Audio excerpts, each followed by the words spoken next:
We've reached double digits as we are breaking down episode 10 of season 2 of the Transformers Generation 1. We're going to get into Attack of the Autobots, this time on Energon Entries.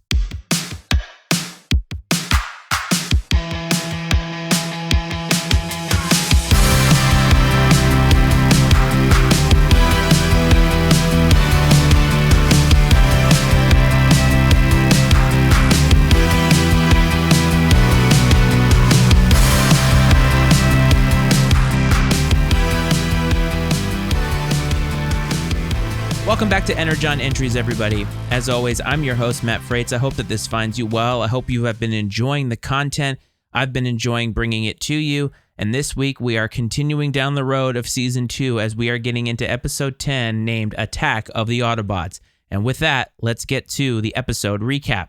The episode begins with the Autobots rushing out to counter a Decepticon sneak attack on their headquarters, unaware it's a diversion. Megatron and Starscream use an invisibility spray to sneak inside and sabotage the Autobots' recharging chamber with a personality destabilizer. The next day, after recharging, the Autobots turn evil and destroy Teletran 1, while Bumblebee, Jazz, Spike, and Sparkplug work to uncover the cause. The Autobots attack a local Air Force base, and Bumblebee tries to stop Optimus Prime's rampage. Meanwhile, Sparkplug creates an attitude exchanger to revert the Autobots to their good selves. The devices successfully turn the Autobots back to normal except for Optimus, whom Bumblebee eventually restores. The episode ends with the Autobots intercepting a Decepticon-commandeered rocket, disabling it, and putting the solar satellite into orbit, followed by a lighthearted moment back at headquarters. All right, so this episode starts with Teletran 1 doing something that it is not known for, and that's alerting the Autobots that the Decepticons are approaching the base well in advance.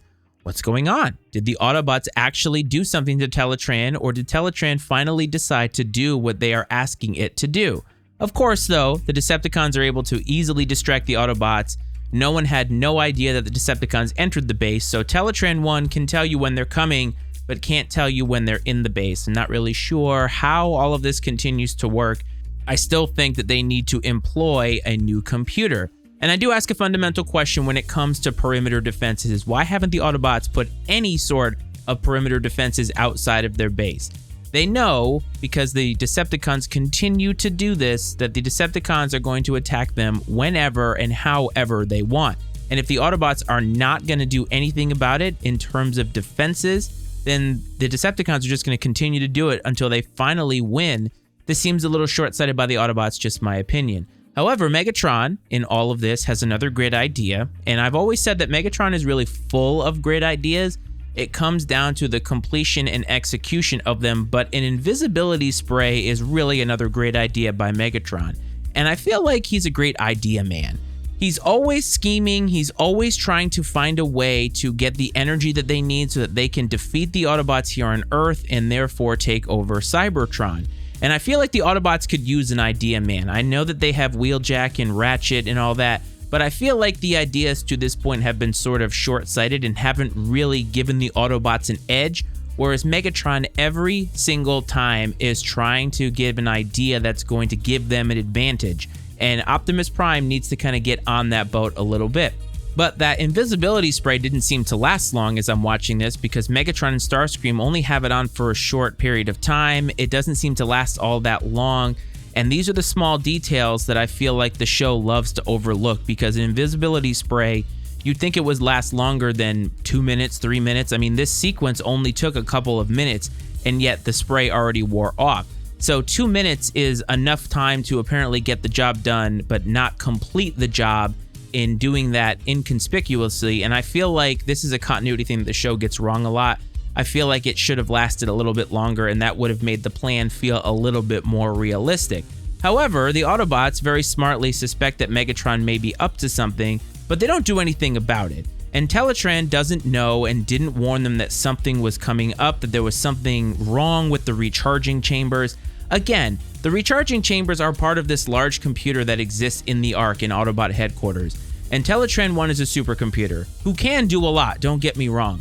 But as soon as Megatron puts a foreign object in there, you'd think that doing a diagnostic scan or something would make Teletran 1 say, hey, there's something not right, you might want to check it. But no, it never happens. And so, of course, the Autobots don't think anything of it. They're a little bit suspicious as to why this attack happened and why Megatron and them left so easily, but yet they don't follow up with that intuition and that gut feeling, and I feel like they should. I also wonder, and we're 10 episodes into this season now, we have had Dinobot Island where we've seen some new Autobots, and yet so far we've had a lot of OG Autobots. And at this point, as I'm watching this episode, I'm thinking, I wonder how the producers, the directors, the animators, they decided which Autobots were going to be used in this episode. Because we get a random Skyfire sighting. We hadn't seen him, I don't think, at all in Season 2. Somebody can correct me if I'm wrong, but he had a presence in Season 1 a couple of times. We haven't seen him in Season 2. And he just happens to be here, and it's like, what's the point? I mean, this episode could have continued on its story without Skyfire here, but it just seemed like, hey, let's throw somebody in there that we haven't put in a while. Maybe we need to sell a toy or two.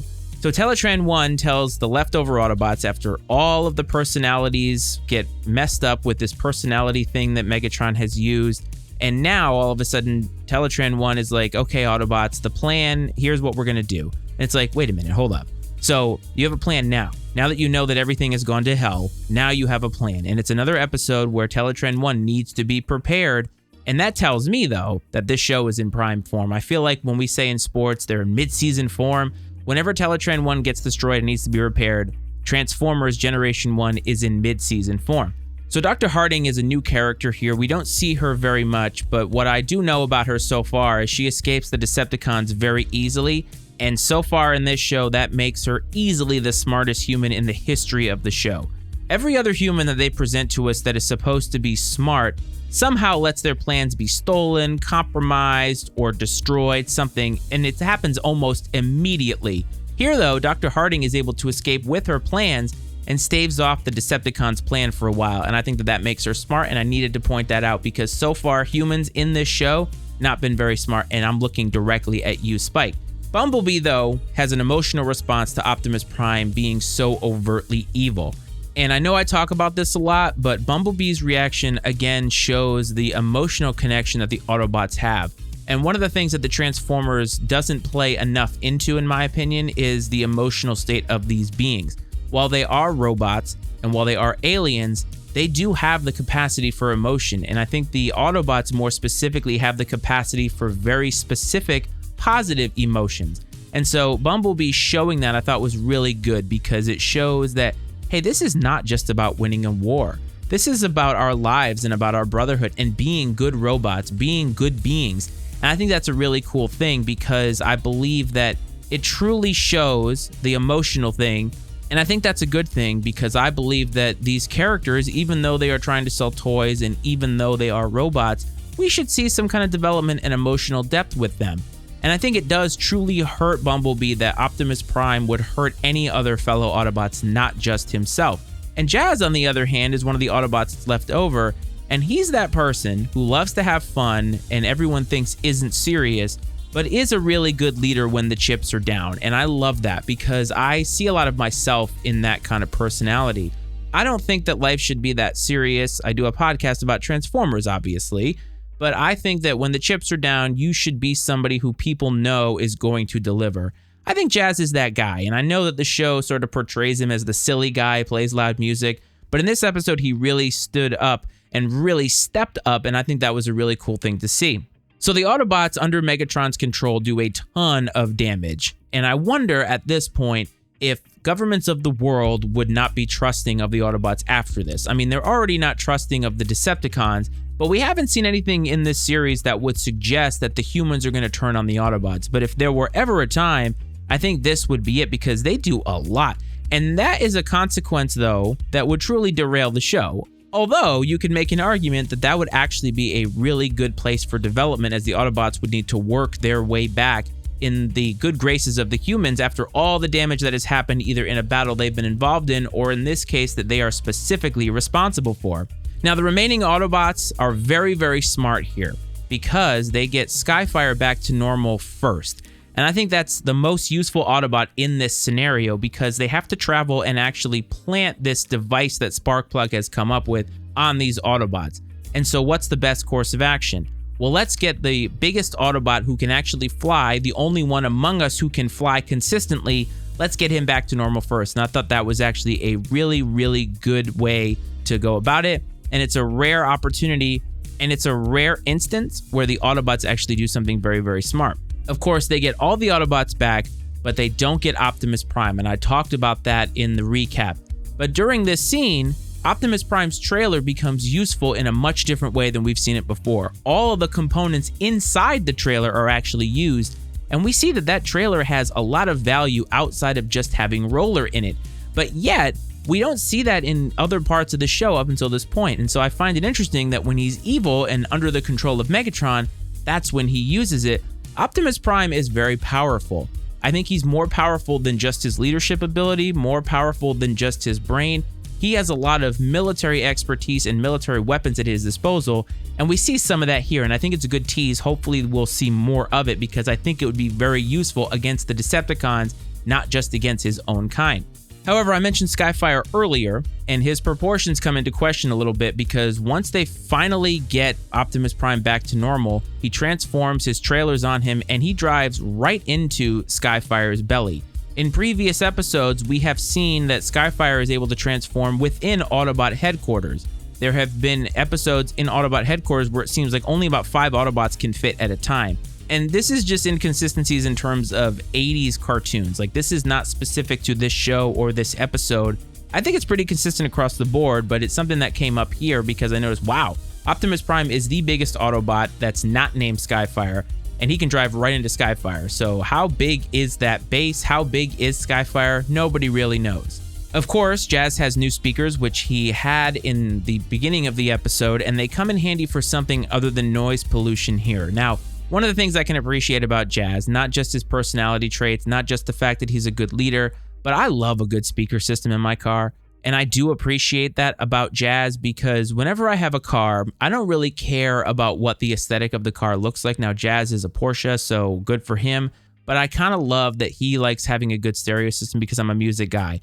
And I always need to have a good stereo system, whether it's something that comes with the car or something I put in afterwards. So I'm kind of a man after Jazz's heart, it seems. But after all this is said and done, Optimus Prime is back to normal. They defeat the Decepticons, blah, blah, blah. Optimus Prime says there won't be any more trouble. I don't know when they're going to learn from this, but there's going to be trouble next episode. We all know this. And of course, the Autobots talking about fixing all the planes that they wrecked. I love that because the episode ends with the Autobots understanding that, wow, we let our guard down. The Decepticons put us in a vulnerable position. And we destroyed humanity. We destroyed human invention and human infrastructure. We need to be the ones that fix it.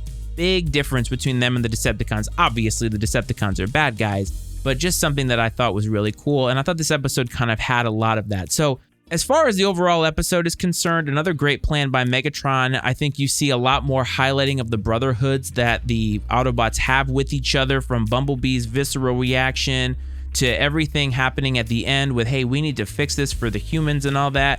Still just the OG Transformers in this episode. And I think that it's interesting because it's also the first episode, I think, where we barely see the Decepticons. We really only see them at the beginning, and the Autobots actually have most of the negative parts of this episode. So mostly Autobots, but still OG Autobots. This actually would have been a good place to have some of those new Autobots that they introduced earlier, but we don't get that. It is what it is, but I thought that was fine.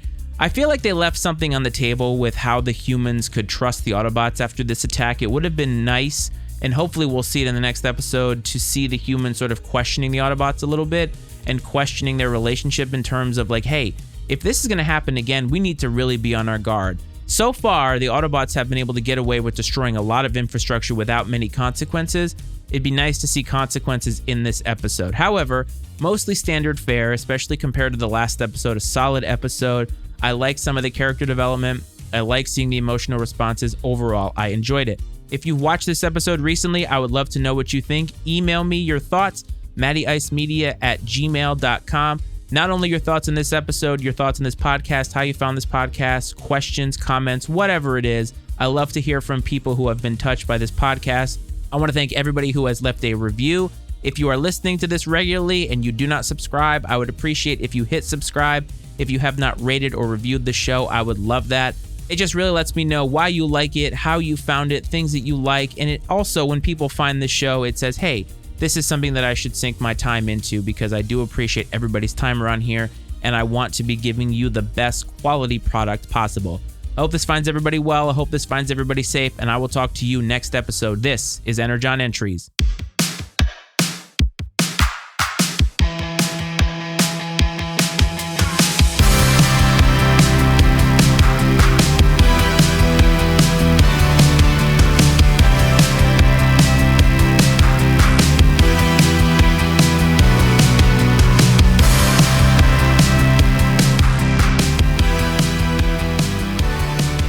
The opinions and viewpoints expressed on Energon Entries are those of Matt Freites and his guests, and not necessarily those of the Matty Ice Media Network.